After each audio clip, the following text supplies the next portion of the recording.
Hello guys, what's up? So in this video I'm going to show you how you can activate your dark mode on Instagram. So for that you need to go to your settings.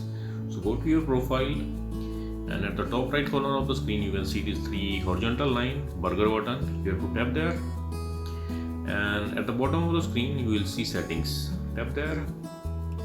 Now at the bottom of the screen you can see theme. Tap there. Now you have three options: light, dark and system default. So choose dark there, and you got it. You got the dark theme. So that's it guys. Likewise you can get this dark mode on Instagram. So thanks for watching the video guys. See you in the next video.